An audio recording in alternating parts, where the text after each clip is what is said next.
그가 이스라엘 중에서 자기를 높이더니 바알로 말미암아 범죄함으로 망하였거늘.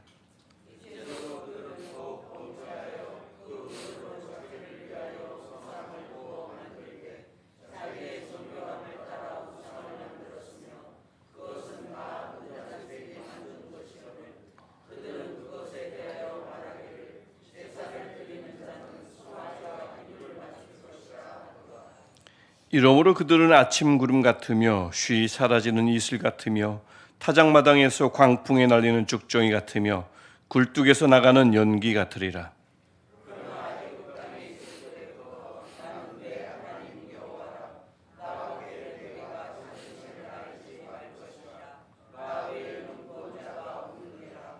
내가 광야 마른 땅에서 너를 알았거늘.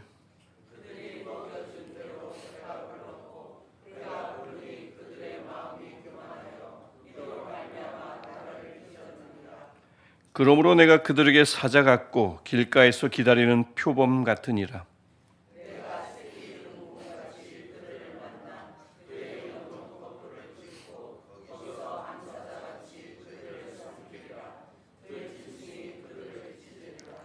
이스라엘아, 내가 패망하였나니 이는 너를 도와주는 나를 대적함이니라.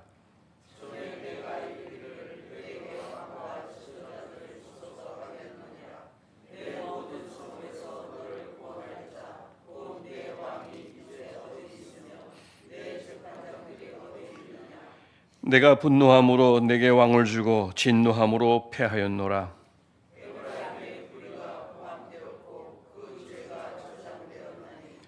해산하는 여인의 어려움이 그에게 임하리라. 그는 지혜 없는 자식이로다. 해산할 때가 되어도 그가 나오지 못하느니라.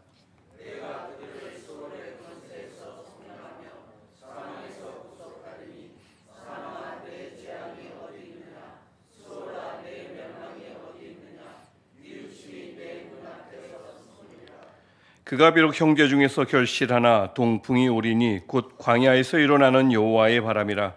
그의 근원이 마르며 그의 샘이 마르고 그 쌓아둔 바 모든 보배의 그릇이 약탈되리로다. 사마리아가 그들의 하나님을 배반하였으므로 형벌을 당하여 칼에 엎드러질 것이요 그 어린아이는 부서뜨려지며 아이벤 여인은 배가 갈라지리라. 아멘. 무서운 말씀입니다. 우선 말씀을 이렇게 계속 하지 않으면 안 되는 상황에 이스라엘은 처해 있었고, 하나님은 말씀을 그치지 않는데도 듣지를 않으니 이런 무서운 말씀 경고가 그들에게 계속 떨어지는 것을 볼 수가 있습니다. 오늘 우리 함께 읽은 이 호세아서 13장은 하나님께서 호세아를 통해서 이스라엘의 불의를 다시 한번 언급하는 말씀입니다. 안 들으니까요. 아무리 말씀해도 안 들으니까 다시 한번 언급하는데 정리가 나름 되어 있는 것을 볼 수가 있습니다. 두 가지 불의를 볼 수가 있는데, 하나는 그들의 고질적인 문제, 우상 숭배입니다. 특별히 바알 숭배를 가리키고요. 또 하나의 불의, 또 하나의 문제는 하나님을 잊어버리는 것, 하나님을 무시하는 일입니다. 그런데 공교롭게도 오늘 말씀을 보니까 이 두 가지 불의의 원인이 똑같습니다. 그것은 바로 교만인 것을 볼 수가 있습니다. 먼저 1절부터 3절을 보면 바알 숭배에 관한 구절인데, 1절을 보시면 에브라임이 말을 하면 사람들이 떨었도다. 그리고 그가 이스라엘 중에서 자기를 높이더니 바알로 말미암아 범죄함으로 망하였거늘. 에브라임이 말을 하면 사람들이 떨었다. 이 말씀은 이 12지파 중에 유다가 가장 컸고요. 그 다음에 에브라임이 두 번째로 컸는데, 북이스라엘과 남유다도 나눠졌으니 북이스라엘에서는 에브라임이 가장 큰 지파였던 거죠. 지금까지 우리가 호세아를 읽으면서 에브라임을 이스라엘을 상징하는, 대표하는 지파로 여겼지만, 오늘 이 본문이 1절에서는 특별히 에브라임을 일단 지목하는 것을 볼 수가 있습니다. 나중엔 다시 에브라임이 이스라엘 전체를 대표하는 용어로 쓰이지만, 여기서만큼은 에브라임, 바로 그들을 가리키는 것을 볼 수가 있어요. 그들의 세력이 크다 보니까 다른 사람들을 자기 뜻대로 말로 움직일 수 있었겠죠. 이제 그런 그들의 그런 능력을, 세력을 그들만의 능력으로 여기고 스스로를 높인 것입니다.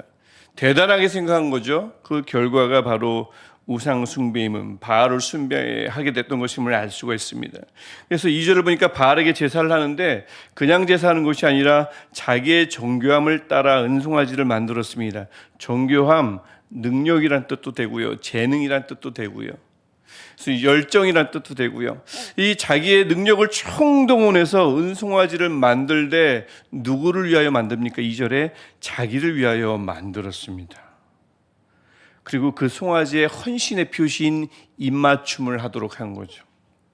그들의 신관이 잘 드러납니다. 신이라는 것은 나를 위하여 존재하는 것이지라는 생각 말입니다. 신이라는 것은 내가 이용하는 도구, 내가 이용하는 수단이라는 생각입니다. 하나님도 그렇게 섬기지 않았을까요? 그들의 그런 결과, 신을 그렇게 섬기는 그런 결과, 우상숭배의 결과가 3절에 나옵니다만 아침 구름, 이슬, 타작마당의 쭉정이, 굴뚝에서 나는 연기, 공통점이 있습니다. 당장은 그럴듯해 보이지만 잠깐이에요. 그들은 영영 사라질 것입니다. 이게 첫 번째 불에 대한 결과고요. 또 다른 두 번째 불의는 하나님을 잊어버리는 것인데요. 한번 보시면 4절과 5절을 보시면 이제 이 이스라엘 전체를 에브라임을 통해서 가리킵니다. 그래서 이 출애굽 당시 하나님이 그 척박하고 메마른 땅에서 그들을 먹였죠. 그들의 유일한 구원자로서 그들을 애굽에서 끌어내시고 그들을 돌보고 먹였습니다. 하지만 약속의 땅에 돌아온 이후 그들은 6절에 보듯이 먹여준 대로 배가 불렀고 또 배가 부르니까 그들의 마음이 또 뭐예요? 또 교만하여 이로 말미암아 나를 잊었느니라. 교만이 또 다른 그 불의의 원인으로 다시 한번 등장하는 것을 볼 수가 있습니다. 하나님의 존재를 아예 잊었겠습니까? 그럴 리는 없어요. 하나님이라는 존재, 하나님이라는 그 언급을 입에서 전혀 고백하지 않았을까요? 어떻게 완전히 잊겠어요? 그 말이 아닙니다. 그럴 리는 없고요. 배부르게 된 이유를, 그들이 안락하게 된 이유를, 별 문제가 없이 살게 된 이유를 하나님의 돌봄이 아닌 그들의 스스로의 능력, 그들의 역량으로 여겼다는 뜻입니다. 그렇게 하나님을 잃어버린 결과가 7, 8절에 나오는데 하나님께서 맹수처럼 사자, 표범, 곰이 나옵니다. 그들을 덮쳐서 찢을 것이라 하나님의 심판을 말씀하고 있습니다. 이 이스라엘이 그런데 최근에 들어서야 그렇게 하나님을 잊은 것인가? 아니라는 말씀이 9절부터 11절입니다. 뿌리가 깊다는 겁니다. 사무엘상 8장이 배경이 되는 말씀인데 하나님에게 이스라엘이 뭘 요구하죠? 왕을 요구합니다. 누구에게요? 왕에게 왕을 요구하는 거죠. 버젓이 진정한 왕 앞에서, 왕의 면전에서 우리는 왕이 없다고 왕을 찾았습니다. 왕을 달라고 뗐었죠. 마치 학생이 충분히 선생님으로부터 공부를 하고 악기를 배우든 무슨 학문을 배우든 공부하고는 어느 일정 수준에 올랐는데 그 선생님 앞에서 나는 지금까지 독학했습니다. 선생님이 없었어요. 선생님을 달라고 외치는 것과 똑같은 경우입니다. 11절에서 그래서 하나님은 그들이 달라는 것을 주셨습니다. 하나님이 주신다고 늘 응답이 아닙니다. 하나님이 주시고는 그들에게 진노하셨습니다. 그렇게 그들의 이스라엘의 하나님 무시, 하나님을 잊어버린 망각은 뿌리가 깊었음을 알 수가 있고요. 12절과 13절을 보니까 하나님께서 그 모든 불의를 저장하셨음을 알 수가 있습니다. 하나님은 예배도 기억하시고 하나님은 모든 이름도 기억하시지만 불의도 저장하고 기억하시는 것을 볼 수가 있어요. 그 저장된 불의의 결과가 13절입니다. 태아가 어머니 뱃속에서 나오지 못하는 것처럼 구원받지, 건져냄을 받지 못할 것입니다. 소망이 전혀 없습니다. 결국 15절과 16절, 우리가 마지막 부분을 읽은 부분이지만 굉장히 아주 강렬한 표현이 되어 있지만 지금은 결실이 있는 것 같아요. 15절, 형제 중에서 결실 하나, 에브라임처럼 좀 힘 있는 것 같습니다. 하지만 이슬 같습니다. 연기 같습니다. 아무런 문제 없이 넉넉하게 사는 듯 같으나 결국 소중히 여기던 모든 것을 완전하게 잊어버릴 것임을 15절, 16절이 말씀하고 있습니다. 아수르에 의한 멸망을 말하는 거죠. 제가 방금 15절, 16절을 얘기하면서 14절을 건너뛰었죠. 왜냐하면 14절은 좀 조심스럽게 읽을 필요가 있습니다. 지금 이 13장 전체는 하나님의 심판장이에요. 14장에서 이제 우리가 내일 볼 14장은 정말 하나님의 아름다운 사랑 고백으로 가득 찬 14장입니다. 내일 볼 텐데 13장은 전체가 심판장인데 13절도 심판에 관한 이야기고요. 15절도 심판에 관한 이야기인데 그 사이에 낀 14절에서 갑자기 구속을 이야기합니다.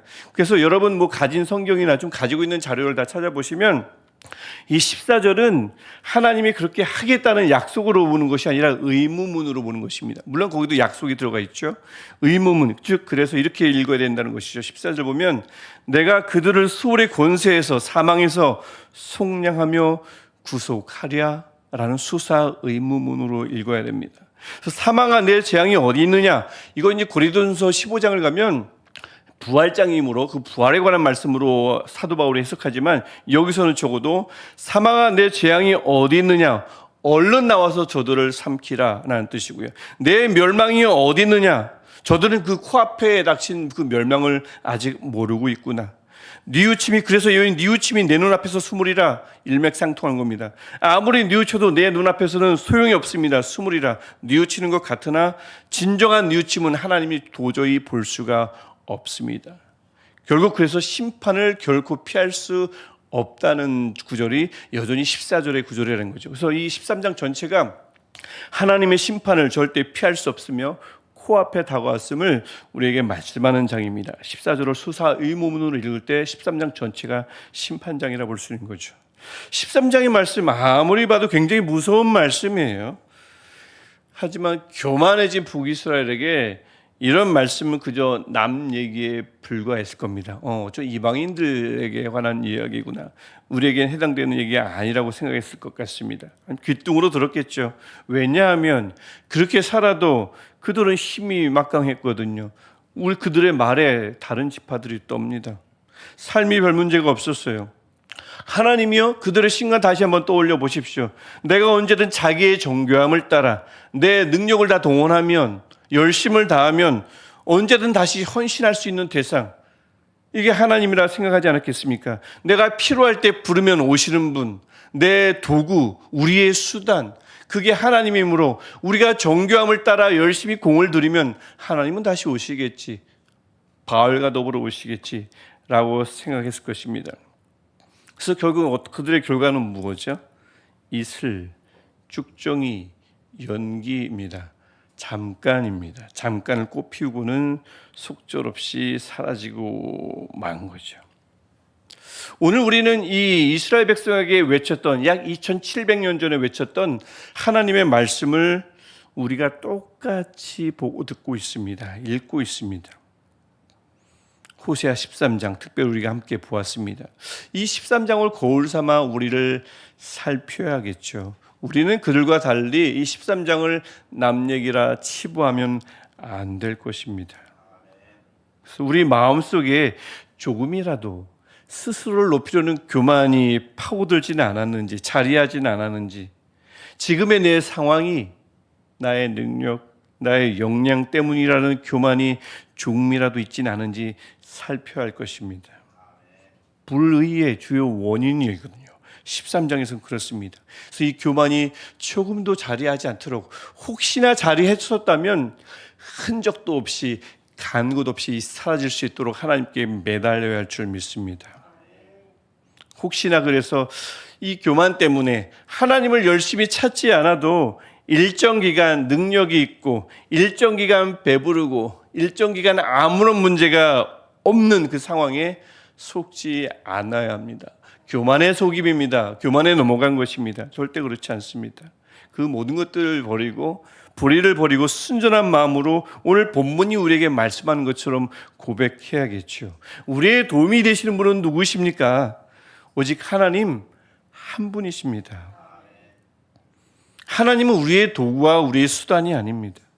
하나님은 우리가 섬길 유일한 우리의 왕 되십니다. 오늘 하루도 우리가 그 하나님의 위엄을, 하나님의 은혜를 잠시도 잊지 않는 저와 여러분 되시기를 축복합니다. 그래서 우리의 삶이요, 이슬과 구름과 연기와 같은 잠깐이 아니라 영생을 살아가는 일부분, 그 오늘이 되시기를 주님의 이름으로 축복합니다. 기도하겠습니다. 하나님, 오늘도 우리로 하여금 말씀을 통해 우리를 비추어 주셔서 감사합니다. 우리 마음속에 교만이 조금도 자리하지 않도록, 싹트지 않도록 도와주시고 순전한 마음으로 하나님만을 나의 주님으로, 나의 왕으로 섬기게 하옵소서. 그러나 애굽 땅에 있을 때부터 나는 내 하나님 여호와라. 나밖에 내가 다른 신을 알지 말 것이라. 나 외에는 구원자가 없느니라. 이 고백이 우리 삶에서 더욱 깊어지게 하시고, 이 고백 따라 살아갈 때에 하나님께서 우리에게 보여주신 은혜를 단 한순간도 잊지 않으며 살아가는 우리들 되게 하옵소서. 오늘도 그 영원한 삶을 살게 하옵소서. 예수님의 이름으로 기도합니다. 아멘. 하늘에 계신 우리 아버지, 아버지의 이름을 거룩하게 하시며 아버지의 나라가 오게 하시며 아버지의 뜻이 하늘에서와 같이 땅에서도 이루어지게 하소서. 오늘 우리에게 일용할 양식을 주시고 우리가 우리에게 잘못한 사람을 용서하여 준 것 같이 우리 죄를 용서하여 주시고 우리를 시험에 빠지지 않게 하시고 악에서 구하소서. 나라와 권능과 영광이 영원히 아버지의 것입니다. 아멘. 오늘도 우리의 유일한 왕 되신 하나님께 우리 말씀을 생각하며 기도하시고 수험생 또 새생명 전도축제 또 이스라엘 에베네셀 기도를 위해서 우리 준비하는 마음으로 함께 기도하겠습니다. 하나님, 우리 모두의 유일한 구원자 되신 하나님,